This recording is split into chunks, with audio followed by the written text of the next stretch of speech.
Selamat malam, selamat datang di Mata Najwa. Saya Najwa Shihab, tuan rumah Mata Najwa. Inilah kisah warga yang aktif terlibat menjaga hajat hidup orang banyak.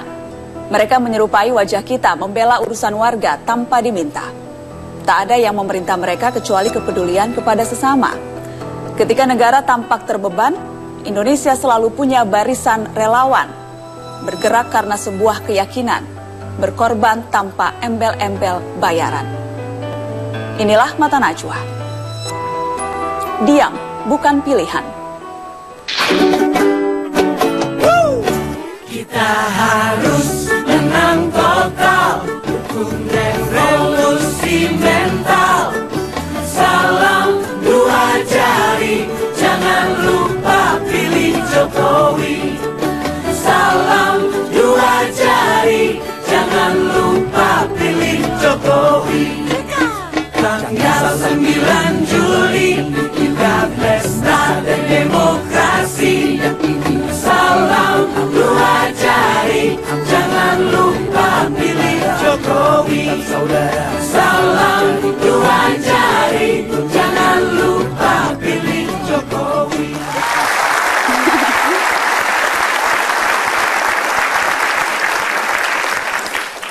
Pemirsa, lebih dari 100.000 orang berkumpul tanpa iklan gencar dan tanpa identitas parpol datang demi memberi dukungan pada salah satu peserta Pilpres. Itulah konser Salam Dua Jari yang menghentak Gelora Bung Karno, Jakarta. Sebuah hajatan yang disiapkan secara kilat dan melibatkan relawan dan massa tanpa dibayar. Telah hadir seorang musisi relawan penggagas konser, Abdi Negara alias Abdi Sleng. Selamat malam, Mas Abdi. Selamat malam. Terima kasih sudah hadir di Mata Najwa. Sama-sama. Ide awalnya membuat konser di GBK pada hari terakhir kampanye, itu dari mana? Ada beberapa pertimbangan sih sebenarnya. Memang dari sejak kita declare, Sleng dan teman-teman musisi lain declare untuk berpihak dan mendukung Jokowi gitu. Kita berpikir jangan tanggung-tanggung lah gitu ya. Jadi mulai dari declare, terus buatin lagu dan konser besar.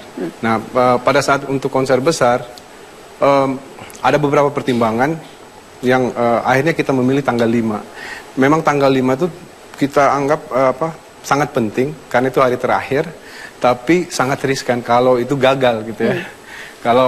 Kalau itu bagus besar, hasilnya bisa efeknya bisa bagus ya. Tapi kalau gagal, definisi gagalnya ini apa? Kalau kosong sepi. Kalau kosong sepi hari terakhir kampanye pula. Iya benar. Karena kita ingin mendapatkan efeknya, bandwagon efeknya itu kita pengen dapat di situ. Jadi karena memang target kita ke swing voters dan orang-orang yang golput untuk pada setelah menonton konser itu atau mendengar konser itu jadi ingin berpartisipasi. Seberapa sulit ketika itu mengumpulkan, kan persiapannya juga kilat, walaupun idenya sejak awal, tapi persiapan hanya 5 hari, mengumpulkan begitu banyak orang, pengisi acara maupun mengorganisir ratusan ribu orang dalam satu tempat. Susah-susah gampang. Jadi karena gini, saya pikir karena semua orang punya passion yang sama. Semua orang punya semangat yang sama gitu. Ada satu figur yang menjadi magnet kita untuk bekerja gitu. Jadi nggak terlalu sulit sih sebenarnya. Pada saat ide itu dilontarkan, disebarin lewat teman-teman, lewat sosial media, semuanya langsung sepakat, ayo kita jadikan gitu.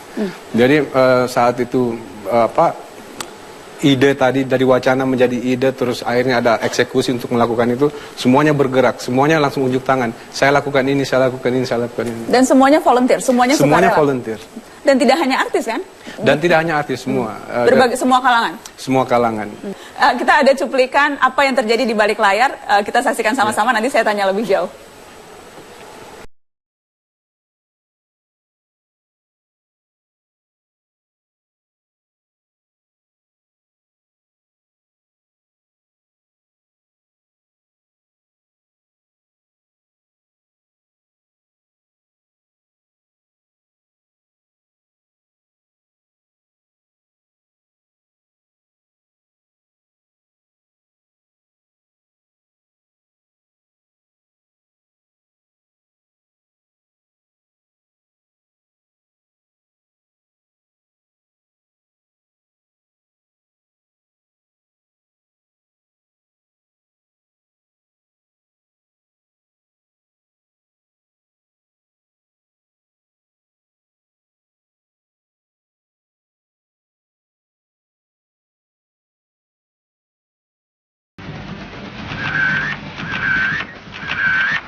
Tadi serius sekali membrief calon Presiden Joko Widodo tuh bicara soal apa tuh Mas Abdi? Itu pada saat hari H atau sebelumnya tuh? Itu ya hari Itu hari H. Itu yang kedua kali. Nah, yang pertama kali saya waktu datang untuk menjelaskan konsep secara keseluruhan, dia dengan gayanya gini. Cuma ada satu pertanyaan. Apa tuh Pak? Bagaimana caranya kita ngumpulin orang segitu banyak nanti di GBK? Gimana cara ngisi GBK yang besar itu katanya? Jadi bahkan Pak Jokowi sempat ada keraguan? Iya. Hampir semua ragu gitu. Bagaimana sih kita ngumpulin dalam waktu singkat, dalam waktu 1 minggu untuk ngumpulin segitu banyak orang. Saya sendiri punya keyakinan karena gini, mungkin karena biasa ya, kalau misalnya kita keluarin album, di saat slang keluarin album, itu ada getaran yang kita bisa rasakan, oh ini album akan meledak nih. Kalau kita bikin konser, banyak orang yang akan datang. Jadi pada saat kita declare, buat lagu Salam Dua Jari tadi, itu getaran-getaran itu udah terasa. Sudah berasa, jadi sudah ada feeling? Sudah ada feeling bahwa, jadi saya yakin banget bahwa ini akan besar. Selain sendiri pernah tidak konser dihadiri sebanyak itu? Kita pernah main di GBK juga, yang hadir kira-kira sekitar 50 ribuan orang, setengahnya ya. Setengahnya. Ya, saya yakin bahwa ini ada campur tangan Tuhan, ada tangan Tuhan. Luar biasa, kita kasih tepuk tangan untuk Mas Abdi.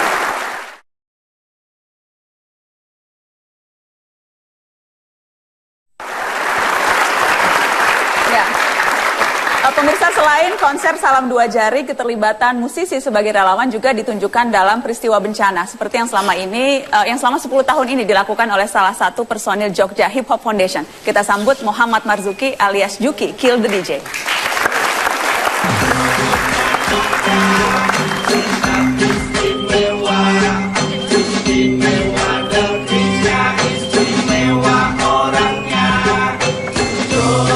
Mas Juki, apa kabar? Baik. Terima kasih sudah ikut hadir. Silahkan duduk, kita kasih sambutan dong, tepuk tangan. Juki, Kill the DJ. Mas Juki, Anda juga tergabung kemarin di konser Salam Dua Jari, salah satu pengisi acara. Iya, betul. Salah satu pengisi acara dan juga membuat lagu ketika itu. Betul. Tapi saya undang Anda malam ini, nanti cerita soal konser Salam Dua Jarinya digabung. Kita tahu Anda sudah 10 tahun ini. Kalau tidak salah sejak tsunami ya? Sejak tsunami Anda aktif terlibat dalam kegiatan-kegiatan bantuan kemanusiaan. Iya. Relawan bencana. Betul. Jadi sebenarnya awalnya itu cuman kayak apa ya, pengen mengekspresikan rasa kepedulian saya secara pribadi yang kemudian menular kepada lingkungan saya, komunitas saya. Kemudian akhirnya lama-kelamaan kok itu menjadi semacam komunitas yang gede, yang setiap terjadi bencana saya dan teman-teman selalu seperti apa ya, merasa terpanggil dan siap untuk turun ke lapangan, ngumpulin bantuan, juga mengirim relawan-relawan ke daerah bencana. Dimulai dengan Aceh, tsunami Aceh. Betul. Ketika itu apa yang persisnya yang Anda dan teman-teman dan komunitas lakukan? Aceh itu kan terjadi hampir tahun baru ya, 2004. Maksudnya mendekati tahun baru, pergantian tahun baru. Kita mau bikin konser besar di Jogja, konser tahun baru. Terus tiba-tiba ada tsunami. Terus kalau nggak salah waktu itu banyak sekali di Indonesia konser-konser tahun baru itu dibatalin. Karena nggak enak sama situasi di Aceh. Tapi kemudian saya ngobrol sama teman-teman, kita ngapain dibatalin, kita udah keluar duit banyak gitu. Kok nggak jadi dibikin konser. Akhirnya kita bikin konser dan semua hasilnya kita sumbangkan ke Aceh seperti itu. Awalnya cuma sesederhana seperti itu. Artinya orang udah membangun sebuah rencana, sebuah konser yang bagus-bagus dirancang berbulan-bulan, tiba-tiba gagal karena tsunami. Dan sebenarnya kalau kita terus, ada sesuatu yang kita bisa sumbangkan untuk kemanusiaan di Aceh. Dan itulah kemudian memulai.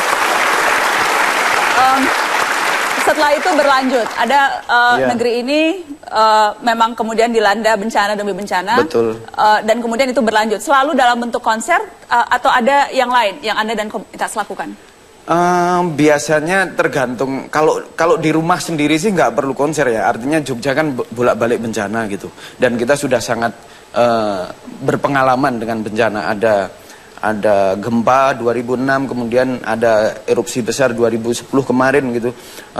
Biasanya sih kita nggak perlu konser. Kalau di Jogja kan di rumah sendiri ya udah langsung saja kita bekerja, mengumpulkan teman-teman untuk bekerja bersama dan patungan untuk membantu para korban gitu. Ketika Merapi, pertama yang kita lakukan adalah begitu meletus kita naik ke gunung. Orang-orang turun ke bawah, kita naik ke gunung karena membayangkan bahwa ribuan orang penduduk di lereng Merapi nggak akan apa ya, maksudnya nggak akan cukup mereka bantuan itu nggak akan cukup. Awalnya saya sendiri aja gitu, maksudnya aduh meletus ya udah aku naik sendiri. Kok nekat banget? Ya gimana ya, maksudnya sebenarnya bukan nekat sih, merasa harus gitu. Sama aja sih itu. Sama ya. Tapi ya gimana, apalagi di kampung sendiri gitu, maksudnya masa ada tetangganya, misalnya ada tetangganya mendapatkan bencana kita nggak membantu gitu. Menurutku itu hal yang aneh gitu. Jadi ya bukan nekat sih, memang harus naik kayak itu.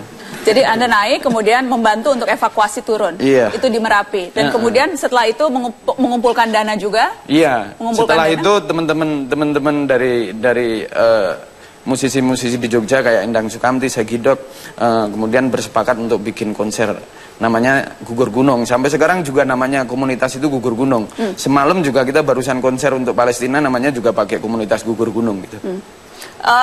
Setelah itu ke Kelut juga sama, kemudian ke Sinabung. Jadi iya, Kelut dan Sinabung itu agak lucu. Karena ya tapi bencana agak lucu sih ya. Maksudnya kita bikin konser namanya Gugur Gunung Sinabung. Satu kali konser dapat ya adalah ratusan juta. Tapi berapa totalnya persis kita kurang, aku lupa, tapi ada seratusan juta lah. Terus habis itu pas kita mau memberangkatkan relawan, 5 orang relawan untuk ke Sinabung, tiba-tiba di airport Kelut meletus. Terus pesawat nggak bisa terbang ke Sinabung. Terus akhirnya kita berembuk, ini kita nggak bisa terbang ke Sinabung nih. Ya udah kita ke Kelut aja daripada nganggur gitu. Akhirnya tambah orang, jadi 20 orang pergi ke Kelut. Baru seminggu setelah airport dibuka lagi kita baru bisa ke Sinabung gitu. Tapi ke Sinabung tetap terus akhirnya? Tetap terus, sampai sekarang tetap terus. Kalau bicara khusus soal bencana kemanusiaan, Mas Juki, seringkali kemudian sekarang ada prasangka buruk, ada kemudian, bagaimana transparansinya, bagaimana kita mau menyumbang, bagaimana, jadi kemudian juga ada persoalan koordinasi. Mungkin saja tujuannya sama, kalau tadi harapan yang sama, kalau bencana kemanusiaan karena keinginan, dorongan untuk mau berbuat, berbagi kepada sesama. Tapi kemudian juga ada kecurigaan-kecurigaan. Bagaimana biasanya Anda mengatasi hal itu? Mengatasinya dengan bukti ya. Kalau di tengah proses selalu berpikir tentang orang ngomongin kita, ngomongin hal-hal yang buruk, atau kita selalu capek menanggapi hal-hal yang negatif atau fitnah gitu, ya kita nggak akan kemana-mana. Yang penting ya ketika kita memulai dengan hati, ya insya Allah itu akan bisa mengetuk hati semua orang. Itu saja kuncinya gitu, maksudnya ya, dan segera dilakukan, nggak usah terlalu banyak berpikir. Nah, orang akan melihat berdasarkan bukti gitu.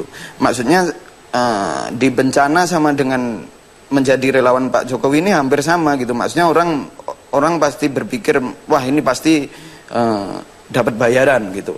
Atau di bencana, wah ini pasti nggak akan transparan, pasti duitnya akan ditilep, misalnya kayak gitu. Ya kalau kita cuma mikir kayak gitunya ya energinya capek di tengah jalan. Jadi ya kerjakan saja gitu. Kerjakan saja. Dan biarlah perbuatan yang menjadi bukti dari pelaksanaan kata-kata. Jadi kekhawatiran-kekhawatiran seperti itu juga karena selama ini Slang tidak pernah spesifik mendukung atau menyatakan preferensi politik. Tapi khusus untuk Pilpres tahun ini langkah itu dilakukan. Tidak pernah terbersit kekhawatiran sama sekali soal berpalingnya fans fanatik dari Slang atau para Slankers? Enggak sih. Enggak. Karena begini, sebenarnya Slang bukan nggak pernah berpihak, kita pernah melakukan itu, dan Slankers tahu dari misalnya apa yang kita lakukan di tahun 98 bersama mahasiswa turun ke DPR, dan apa yang kita lakukan pada saat KPK mendapat tekanan, kita berdiri di depan KPK gitu, bahwa kita harus menentukan sikap pada saat kritis, pada saat dibutuhkan. Apapun yang harus kita lakukan gitu. Dan ini yang kita lakukan dengan slang. Ini dengan cara kita. Buat kita sih musik hanya akan jadi hiburan biasa kalau kita nggak mengisinya dengan sesuatu yang bermanfaat. Dan ini salah satu hal yang bermanfaat yang kita bisa sumbangkan gitu. Bisa disumbangkan oleh para musisi. Dan karena musik itu bahasa yang universal, itu kemudian akan bisa dipakai atau aplikatif terhadap tujuan apapun seperti yang kemudian Anda lakukan ya? Iya, Mas Yuki? bener sih, maksudnya nggak tahu bikin musik itu seperti menghadapi bencana buat saya. Maksudnya bencana itu kan nggak bisa diantisipasi. Maksudnya tiba-tiba besok akan ada, tiba-tiba besok bencana dan tiba-tiba kita harus beraksi gitu. Ya Pilpres ini seperti bencana juga, dan saya bertemu dengan slang itu setiap terjadi hal-hal seperti ini di KPK, di Bundaran HI. Belum pernah manggung secara profesional untuk di panggung yang bersama, tapi setiap jadi selalu kalau ada problem selalu ketemu ya. Iya, dari zaman cicak buaya, dari zaman Iya benar. iya kan. Ketika KPK versus maksudnya ya aku pikir gini ya, maksudnya musik itu kan gimana ya, maksudnya bahasa yang sangat universal, bahkan bahkan untuk orang yang nggak misalnya nggak memilih Pak Jokowi pun, misalnya adalah fansku yang protes kenapa mendukung Pak Jokowi gitu, tapi ya tapi aku diemin aja gitu. Tapi aku suka musiknya coblos nomor 2 gitu, tapi aku nggak akan coblos nomor 2 gitu. Ya artinya musik bahkan untuk orang yang nggak akan mencoblos Pak Jokowi pun musiknya bisa dinikmati. Bisa dinikmati, artinya bisa mengetuk semua orang, bisa menyapa hati semua orang gitu. Apapun tujuannya, apapun kemudian niat yang hendak dilakukan, jangan ragu-ragu untuk bergerak kalau memang hatinya ada di situ. Pesannya mungkin itu, Mas Abdi, atau ada pesan lain? Kalau kita bicara soal relawan, malam ini topik Mata Najwa, diam bukan pilihan. Jadi kalau memang yakin pada sesuatu, ayo bergerak melakukan sesuatu. Iya, kalau kita yakin dengan sesuatu harus melakukan sesuatu. Yang membuat kita bergerak adalah tadi yang saya bilang harapan. Harapan itu harus diraih. Dan kita melihat bahwa ada harapan yang dibawa figur Jokowi JK ya. Dan harapan itu akan mati, akan hilang kalau kita nggak bergerak. Dan memang kelihatan seperti harapan itu akan dibunuh gitu ya. Dan makanya kita turun. Slang pernah berkata, Bim Bim pernah bilang, kalau Jokowi dan JK akan kalah baru kita turun. Nah itu karena harapan ada di sana. Dan untuk mendapatkan harapan itu harus diraih. Harus diraih. Nah.